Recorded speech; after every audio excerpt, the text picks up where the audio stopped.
Hamburg, Germany is like a somewhat more homosexual version of Chicago, but with an airplane production plant there, which is to say that Hamburg, Germany is Seattle, but with a submarine and loopy heavy rail metro line. There is no light rail because we are allergic to tramways, but we do have regional rail in abundance, like a better version of the Sounder. No, not that kind, you degenerate. Don't get your mind out of the gutter. But much of that regional rail is run by Lower Saxony operator Metronome, so better is really subjective here. No matter how things today are sounding, we're instead talking about Hamburg taking inspiration from a different city over an ocean away in North America. One from the distinctly French part of the Americas. No, not that one. The other one. I don't even... You're right, Tai-Tai, I don't even think they have trains. Ah, much better. Welcome to a country that YouTube has led me to believe is an irredeemable hellhole of terrible urban design, Canada. Which, to be serious for a moment, is really not the case. Go to the church and ask God to forgive you. I used to live in Victoria, BC, and commuted strictly by bus and bike all throughout university. Never once did I feel like I needed to own a car, except for once when I needed to move a wardrobe. And while the more suburban parts of Canada feel kind of Houston, Texas, if you grasp my drift, Montreal feels French. And not just in the sense that they speak French there, but like French in like an urban planning and design kind of way, at least in the center. That includes their automated metro thing that they just opened a couple years back. The Montreal REM, which I covered myself last year in a video with my dad. Really? Never been on a metro this clean?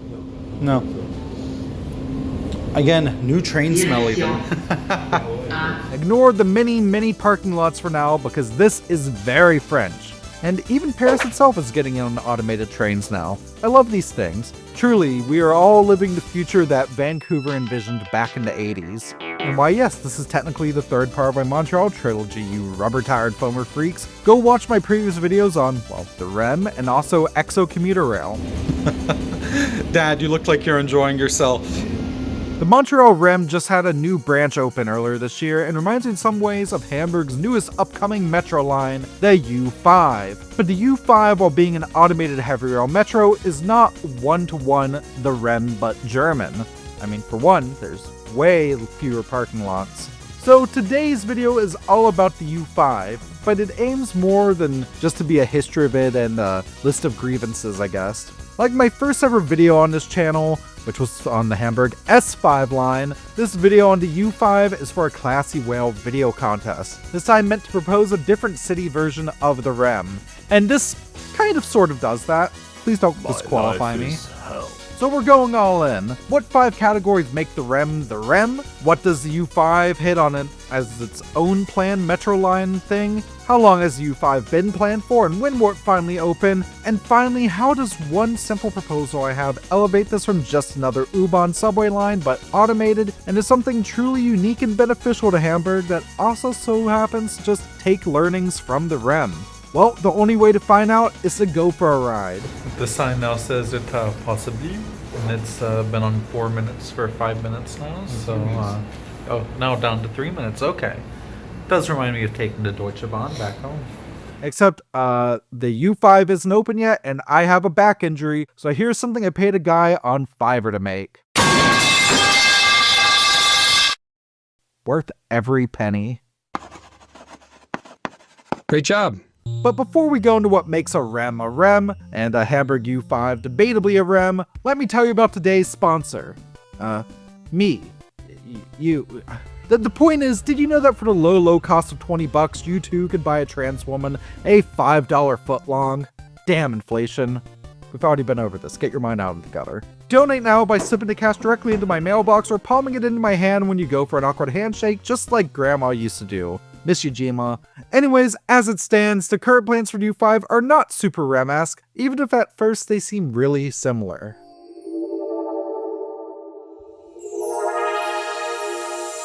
Willkommen in Montreal, home of bagels, and the REM. The REM is, among other things, a train. It goes through Montreal using converted rail right-of-ways in the city proper, particularly in the Montreal Tunnel, which used to be used for commuter trains, heading from Montreal Hauptbahnhof all the way up north to Deux Montagnes. There's also a new branch, 2 of 3, with the third unopened one going to the airport, but when I was there it wasn't open yet, so it's thus irrelevant for this video. The REM replaced the line run by XO Commuter Rail, their only electrified line actually, and somehow in the process one of the other remaining lines got pushed out of the central station for its terminus, but I don't think the REM was directly responsible for that. Either way, it's like, what the hell is this line? But the REM is good! I really liked riding it. It's clean, it's frequent, the ride quality is smooth, and it's driverless, meaning that you can take foamer shots out the front window. And according to my dad, who rode it with me last year, it's filled with new train smell, as compared to Toronto, which he proverbially said is filled with old train smell.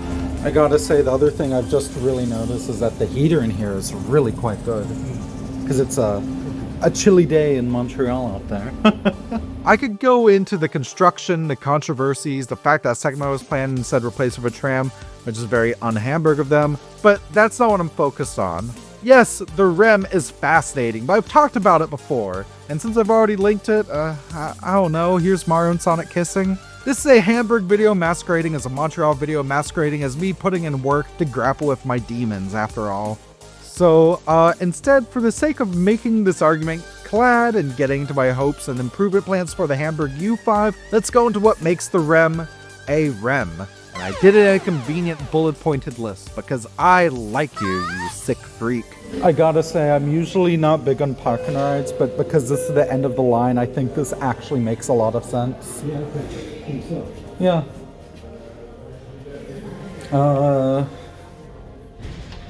For all my German friends, I'm so sorry. Number 1, automated operation. It's pretty obvious, no drivers needed. Number 2, separated rights-of-ways. No railway crossings or shared tracks with the main line. Number 3, high frequency. If it takes more than 2 minutes between trains at peaks on the main trunk, it's not a REM. 4, branching. Branches are essential. Look, even if it's basically a branch and you label it as a different line, it doesn't count. It's gotta be a branch of one central REM line. And finally, this is more subjective, but needs modern stylings to take a cue from modern contemporary metro systems. I'm thinking particularly ones in Asia, like in Singapore across China. Think platform screen doors, fully walk-through trains, climate-controlled stations, and easily digitally equipped fare gates, though the latter is still a bit of a pain point in Montreal from when I was there. And actually, when we talk about the U5, it's a moot point, because our metro systems lack fare gates altogether, and also we have the nationwide Deutschland ticket. Though it seems the conservative CDU wants to take those things away from us if they can do so. They keep proposing fare gates for the Berlin U-Bahn, and God knows they hate the Deutschland ticket, or at least to me it seems like their actions say that, so yay austerity. And goodness is there a lot of austerity right now. Took me 8 months to get an endoscopy in Hamburg once. Actually, before we go on, the CDU loves to do stuff for pensioners, or at least they claim to, or seem to, for me, in my opinion, as someone who has lived in Germany for years now. And while it's highly irrelevant for the main part of the video on the U5, we'll just take a moment to think about how the REM is funded versus the U5. Because you see, the U5 is being funded fully with public funds. In Germany, we always have money to shore up our collapsing pension system though, and as of late, shore up the military. But it always comes at the cost of our healthcare system, long-term care, exploding costs of living, tax benefits for owning a home. Yeah, there's none of those anymore. Or even a lot of public services even functioning correctly. And while the U5 is on track now, kind of worry it might get off track because of the current austerity culture. And between the issues of healthcare, access via insurance funds known as Krankenkassen, access to public services such as welfare support for the unemployed or rigid gatekeeping for disability pension systems, or even the fact that the current government here in Germany is actively moving to curb the Freedom of Information Act, many parts of Germany are starting to enter something that in German law is referred to as Organisationsverschulden. I think that's the term. In English, overall cascade failure, where one thing fails and others fail in succession, and it's just all awful. And yes, this is being actively worsened. Hope you aren't planning on calling in sick to work anytime soon. Maybe try faxing your doctor. This is what austerity gets you, and unfortunately this affects trains and public transit greatly. Whether it's our now globally infamous Deutsche Bahn, metro products like the Hamburger Hauptbahn's U5, or pushes to bring back trams in my home city of Bremerhaven, Few places need cash as desperately as non-automotive or plane ways of getting around Germany. I mention this because, you know the seeming dig I made about the German government favoring pensioners? Well, in the case of the REM, so did the government of Quebec, in the way it funded the construction of the REM. And actually did so in a way that seems to actually kind of benefit both commuters and pensioners. See, the REM is a bit of a public-private partnership, and yes, those are problematic in their own ways. I will die on the hill, transit is a public good, should never be run for profit. But regardless, the REM is owned and spearheaded by CDPQ Infra, the infrastructure arm of a big Quebecois pension fund. Yes, pension funds were contributed to making this metro, whatever it is. What are you? But the pension fund itself has been hugely involved in building and operating the REM, and it itself has been doing this so that it can build and operate the REM with the goal of ultimately generating returns for retirement savers. Now that's a simple version, and we can get into the pros and cons of this here. So sell trains themselves for public goods that rarely turn profits, and how so-called profitable networks such as the Hong Kong MTR mostly earn off high-value real estate around stations, not actual fares, which I guess brings us back to where we were earlier anyways. This is what a lot of REM stations look like outside of downtown Montreal. I adore the city, and the downtown is urban bliss, especially when you start exploring the underground city. Ooh, why yes, that is a piece of the Berlin Wall in Montreal. But hot damn, they have paved over millions of Kanak bucks worth of valuable real estate and potential transit-oriented development for what? A glorified Walmart parking lot for a train station? Germany may have an overabundance of park and rides on its own networks, but credit where credit is due, Hamburg knows how to put up a mean metro station with some good transit-oriented development. Oh yeah, look at Das Ghetto here with its green space and its... And is that a slide? Yeah, and its transit-accessible playground, which currently looks to be under renovation. Seriously, Montreal, get it together, fam, especially on that new branch. What are you doing? Back to Hamburg, some highlights are across the whole network for me, just talk about the U-Bahn, not even getting to that S-Bahn, are the U4 stations at Überseequartier and Elbrücken, the U3 stations on the harbor section, especially Landungsbrücken, which connects directly to the ferries, the U1 split station at Volksdorf, and also the U2 station at Billstadt, not because it's particularly remarkable, but because I know mentioning it is going to make all the Hamburg locals angry. And the U5 is already looking pretty beautiful on its initial section City Nord, and you know what? Let's get into that.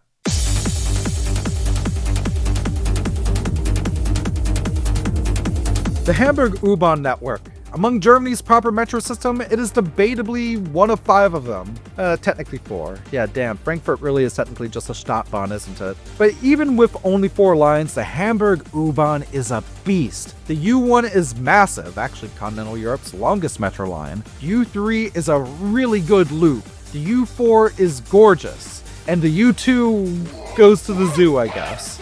But for years, other lines have been planned with varying degrees of progress. Until 1978, a lot of this progress was stifled because, well, they kind of didn't super need it because Hamburg had an absolutely massive tram network. Let's check to see how it's doing today.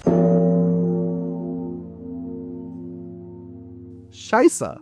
Well, the last trams ran through Hamburg in 1978. The first plans for what is now going to be the U5 can be traced back to 1966, when there was a plan to run from the Ostdorfer Bahn district in the west through the Altena district and then actually dip south across the river to serve Harburg, something that, to this day, no U-Bahn lines do. But apparently they want the U4 to.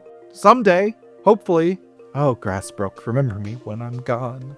There's actually some construction done for this line, including notably at the station at Hamburg Hauptbahnhof Nord, currently served by the U2 and 4 lines. While these two are interlined, the station was built with 4 tubes, with the outer train tubes now having sit abandoned with old posters, rotting grating, and occasional random art pieces since the 1960s. Not totally for nothing though, as this is what the modern U5 is going to use when it goes through the central station. See, in the mid-2000s, major changes were happening in Hamburg Transit. A literal pirate became mayor at one point, proposals to bring back the tram network came and fizzled, apparently someone proposed a cable car at one point in the 2010s, and part of the U2 and 3 lines were swapped to give the network its iconic spur to loop. And in the 2010s, following work on the U4 serving the revitalized Hafen City district, formerly just a bunch of old warehouses by the river, plans were being made to address transit access in other underserved areas of Hamburg. This includes Lurup in the west, where I used to have a doctor's office which required an S-Bahn transfer and 2 buses to get to.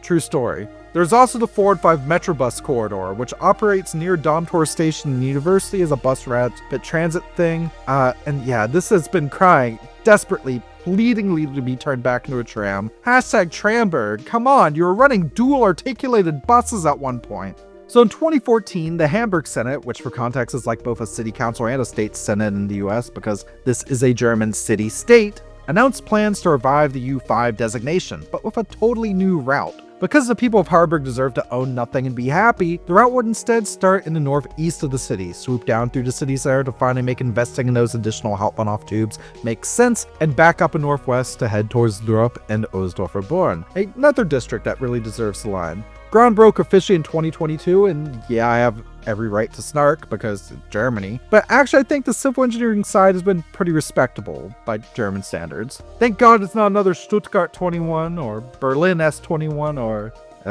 German market feasibility study for Forever 21, I guess. What I'm saying is good on you, Hamburg, for not calling it U521. During the feasibility phase, though it would break some compatibility with other lines, it was decided to make this line fully automated, with driverless trains and stations featuring protective platform screen doors. In addition, rolling stock would be the new DT6 train sets being delivered in both driver-capable and driverless forms across the Hamburg U-Bahn network in the coming years. Fully walkthrough, featuring that lovely red and chrome scheme the DT5s had going for them, and actually pretty radical for the network on the whole. Only issue I have is with those wooden seats, which look quite literally like a pain in the butt. Actually look almost exactly like the ones the Ustra and Hanover has in their new trams. My review? It's wood. I know how it feels? It's wood. Operationally, the DT6 are fascinating though. Along with the U5, there's going to be tests with these DT6 units on the U2 and U4 lines as well, converting both these older lines to partial or full automation. Now, while the initial segment of the U5 from Bramfeld to the Stadtpark is set to enter testing next year in 2027 and knock on wood will be carrying passengers by 2029, there's also another major construction project happening in Hamburg, the U4 extension north to Horner Geest, which will make it no longer just a weird numbered branch off the U2, and that's also set to open in 2027. By the way, the Horner Geest station recently had an opening day, and while I couldn't go due to now having reduced feeling in my back that I'm having to learn to deal with, my friend Felix went and it looks really sick actually. Good job, Hochbahn. I really admire y'all. Please sponsor me. Now, as this is Germany and we do nothing fast, the rest of the U5 line won't be done until the 2030s, and has already had some changes made to it while under construction that differ a bit from its initial plans. For example, it will now become the one and only U-Bahn line to not stop at the major interchange station at Jungfernstieg, heading straight from the central station to Stephansplatz, right outside of Domtor station. And seeing how packed Jungfernstieg gets, especially during the touristy months, I'm fine with this. But here's the thing, and here's the important part. U5 is a metro, a high-capacity automated metro. Tight. Buddy, you can't interrupt, buddy.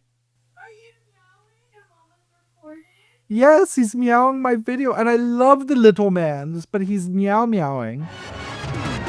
But here's the thing, the U5 is a metro, a high-capacity automated metro with top-of-the-line equipment, but a metro all the same. The REM is like a weird goings-on between an S-Bahn and a proper metro with a Chicago gallery car watching from the corner. So let's review my 5 operational criteria for making a REM and seeing if the U5 hits it. Number 1, automated operation. The U5 does that really well actually from the initial data I've heard. It counts. 2, separated rights-of-way. While the REM is mostly elevated, the vast majority of the U5 will be underground. Furthermore, it is not interlined with any other U-Bahn lines, so yeah, it counts. 3, high frequencies. There's literally an initiative going on for the whole U-Bahn network, but will really be seen on the U5 with its automated trains, called U-Bahn 100, which will see trains running potentially every 100 seconds. Totally counts.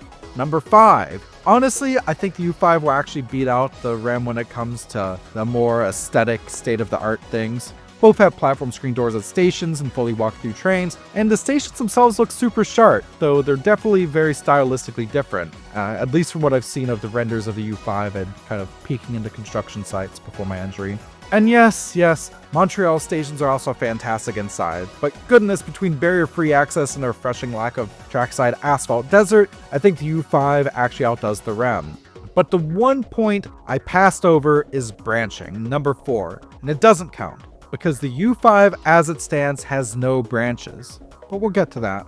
Either way, based on this, the U5 is not a REM, and not only does not reach point 4, again, no branches, but I also kind of fudged point 2, the separated rights of way.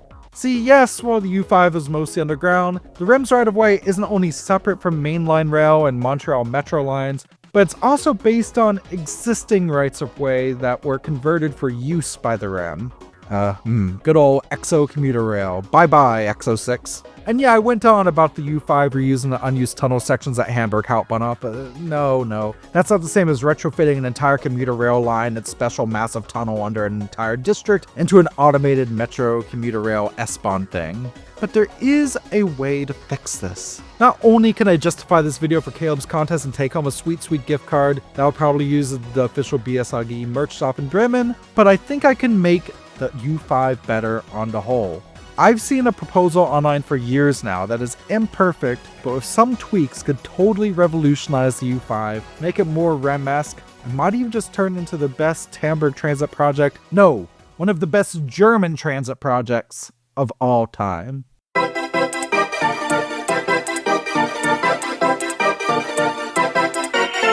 Kapitel Buch 3, Kritik der politischen Ökonomie. Yeah, I butchered that a bit. And this title doesn't really serve the thesis of this video other than to prove I am a trans woman stereotype. I have also recently set up a website using Debian Linux and meow at my spouse to bring me salty snacks. Now, while I'm unsure if the creator of this proposal is also trans, I'm on the lookout for you, Alicia from Liniplus. Anyways, this is the U55 plan. For a bit of background, German foamer culture is incredible. They don't really use the word foamer here. I think the German equivalent of like a foamer or a rail fan, if you want to use a slightly derogatory term, as a buffer kisser. But still, it's huge. Dedicated forums, regular conventions, dedicated subreddits, include my personal favorite, the Trans Train subreddit, the whole shebang. And among these is the website Liniplus, a user-contributed German website that allows people to propose brand new metro lines complete with maps and explanations on each of the lines within. Now, the U55 proposal aims not to replace the U5 so much as to supplement it. It shares the same termini, but would branch off in the middle, giving a center branch that bypasses the city center altogether. Well, in its original form, that's not totally true. In the original plan, which I'll refer to from here on out as the Alicia plan, it was proposed to also have the U55 branch off at the end after coming together with the U5 proper, instead terminate at Teufelsbruck to connect to the ferry there, which honestly would be useful to have rail connections to, especially as it would also serve the popular mall at the Elbe Einkaufszentrum. But honestly, seeing how neglected Europe has been transit-wise, and just for the sake of making this more realistic, I think keeping both the U5 and U55 termini the same is better. Also, the Alicia proposal suggests turning the current eastern terminus at Bramfeld into a through station so as to better connect to the S1 line, but I've chopped that change off too since the Bramfeld station is basically already constructed as a terminus, and I do not think it is feasible to majorly destroy and rebuild the new terminus of one of Germany's largest infrastructure projects just for the sake of connecting slightly better to the S1. So I guess I've made some changes to the Alicia plan a bit, turned into a kind of a sort of into what we'll now call the Jamie plan. I'm going to copyright that. Original metro line, do not steal. But just bypassing dipping down into the city center proper is brilliant in its own way. It's something that Hamburg desperately needs. The Hamburg U-Bahn network was traditionally set up for trains to get you into and out of the city, with trams filling in the gap. After the closure of the tram network in 1978, buses have tried to fill the gap, but honestly the city just became a lot more car-centric, a problem it still massively has. My god, what the hell is going on right outside the central station? If this was your first view of Hamburg after visiting here the first time, I'm so sorry. It's really a pretty city on the whole. And while yes, the U3 loop line fixes getting around up in the city a bit, and the U-Bahn S-Bahn lines are very sizable as is, Hamburg is a big city of over 2 million people, with that number going countless people higher if you look at the greater metro region itself, which extends into 3 other German states. Furthermore, every single U-Bahn, S-Bahn line, and heavy rail line in Hamburg routes through Hamburg Hauptbahnhof, the central station. The RE6 that terminates at Altona does not exist, and it cannot hurt me. This means that due to the reliance on the central station, even one delay, one slightly derailed train, or one signal or switch problem, or a rando who decide to run across the tracks, can cause a cascade failure across most of the rail systems in the city, being a single point linchpin that the buses are just not equipped to relieve. Also, we're in the summer now, and Hamburg Hauptbahnhof is crowded, stinky, and lacks clean toilets inside that are free and easy to access.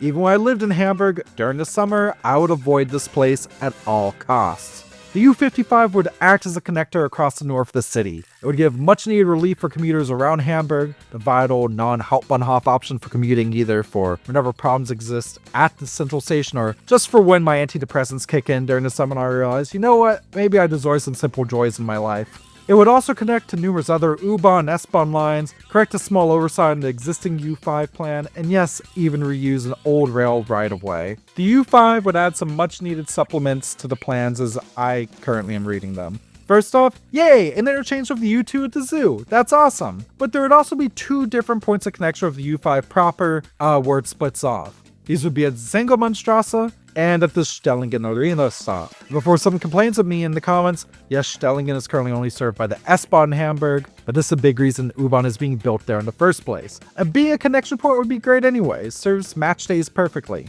As for why Singelmannstrasse is the other point of splitting, the U5 is already having a massive flyover constructed there, so automated trains can bypass the traditionally operated U1 traffic. Kinda feels like a great spot to just have the train split off anyways. This plan also serves some really nice additional spots not covered by the U5 proper as well. I'm sure the people in the area around Eppendorfer Markt would greatly appreciate easy access to the U-Bahn. Also, let's go back to the western connection point at the Stellingen Arena. I'm just thinking how this could be a great connection point as well to the S-Bahn or even the rural AKN network. The A1 line of the AKN currently terminates just a bit beyond Stellingen at Eidelstedt, with Stellingen seeing service from the S3 which heads to Pinneberg and Stade, and the S5 which will soon turn north at Eidelstedt to go all the way to Kaltenkirchen, along with also supposedly going to Stade.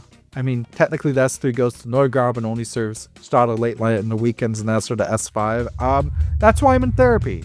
What I'm saying is that this arena station could really become like a new Jungfernstieg or something, but aimed at football hooligans. And for the love of God, I get you like watching the ball get kicked around.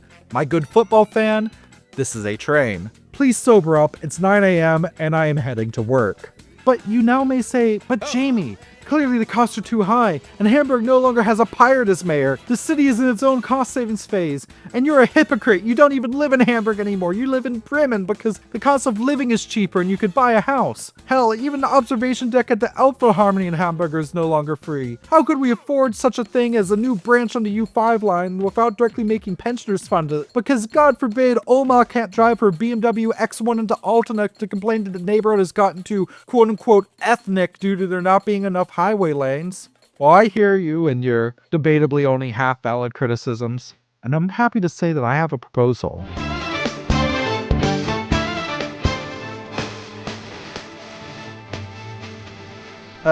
Oops, sorry, wrong slide. That was actually left over from a scrapped video I had on Brightline over in Florida. Anyways, let's talk about rail alignments, something that Brightline also didn't do well. You know, you can't just put a high-speed train on mostly untouched railway tracks with crossings and call it a day. You see, rail alignments are where we actually put the tracks that the trains run on. And yes, the main U5 is partially above ground at its ends, has a flyover that goes over the U1 at Singelmannstrasse and is mostly underground afterwards, but the U55 proposal is a bit different on its dedicated branch. Here, I whipped up this image after taking an edible the other night. Probably the most REM-like change is the creation of this new branch. It's an automated metro alignment, probably mostly elevated, built along the Hamburg GUB. The Guter... Oh, come on, Jamie. You're at B1 German now, you can do it. The Güterumgehungsbahn. God, I love the simplicity of the German language. That's a very big word that means freight rail bypass. Though it's not strictly used by freight rails, if you're ever late on a train coming into Hamburg from Denmark, for instance, you may be routed into Hamburg Central Station along the freight pass instead of the main corridor, so the train doesn't have to be turned around, assuming it's one of the old locomotive hold sets. True story, by the way, I've seen it happen. By aligning along but not replacing the bypass, the U-55 would be able to use land already used to trains running to better serve the north of the city and give people that crucial non-Hauptbahnhof connection. But here's the thing, as we've seen through the creation of the Hamburg S7 line, which is an S-Bahn loop around central Hamburg in only one direction, the city is up for anything at this point.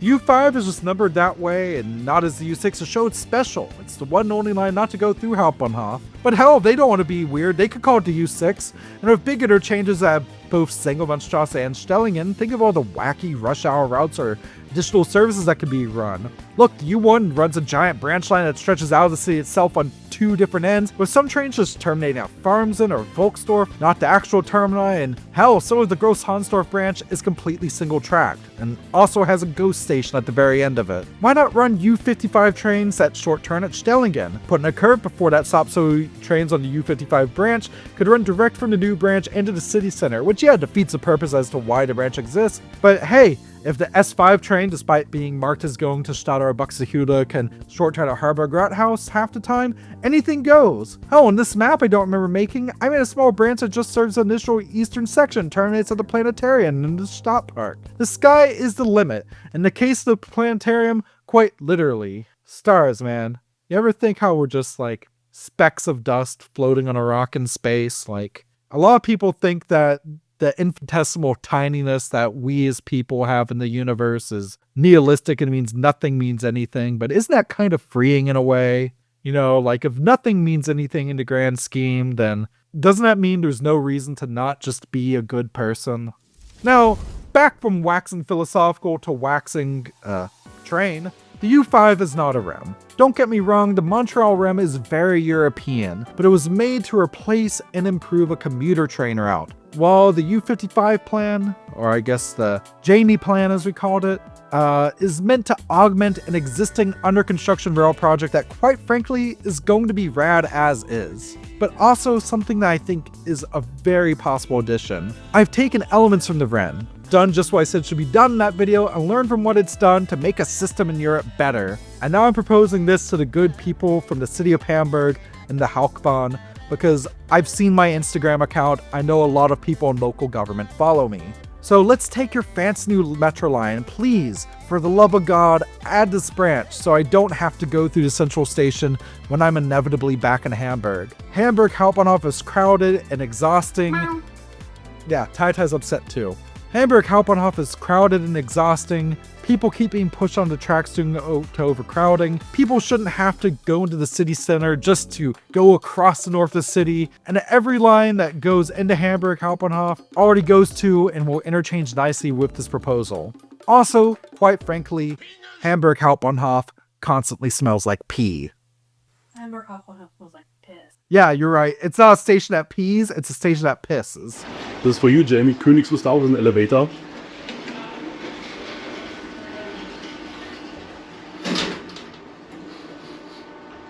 I'd say it's pretty clean. Don't even smell a hint of a piss. Good job, Königs Wusterhausen. That line was fed to me by co-producer Xander, and that clip you just watched was a contribution from TFTSB Berlin urine correspondent Briscoe. You're doing the public a great service, y'all.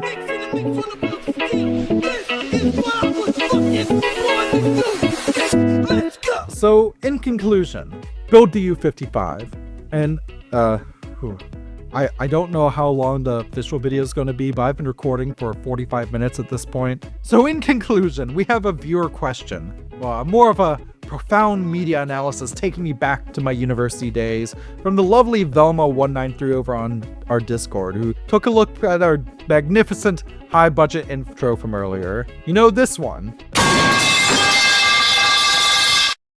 By the way, Velma, if you're watching, you're lovely, and yeah, I know I've just given 3 shout-outs in fairly close succession, you know, to Xander, to Briscoe, and to you, and to quote them, the sound of a pipe falling, commonly used in quote-unquote meme contexts, is supposed to decrease the viewer's expectation on what will follow. The low expectation is seemingly met, with the word skibbity being written at the top, while the canvas remains white. Overall, the viewer has a first experience matching the expectations, cheap and rushed. But this is just a layer of this artwork, hiding its true message.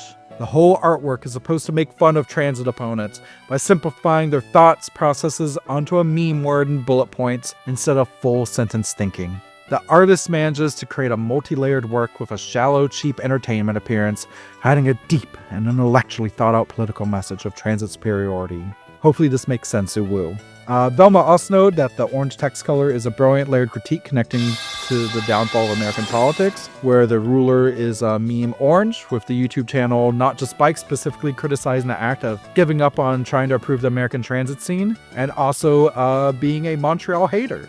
Truly impressive. And don't you dare say that Velma's critique was AI. I've confirmed it's not, and some of us went to this magical place called a high school English class back in the day, you know? So to answer your question, critique Velma, yes.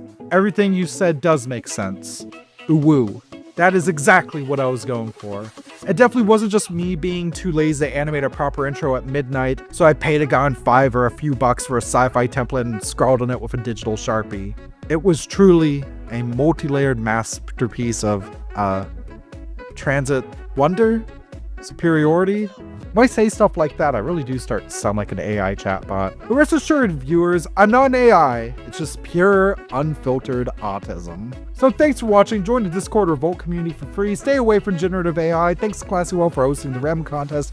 And remember, I may be a foamer, but me being this way is absolutely my dad's fault. Which is relevant because he appeared in the other Montreal videos. So comment, hi Jamie's dad, back down below.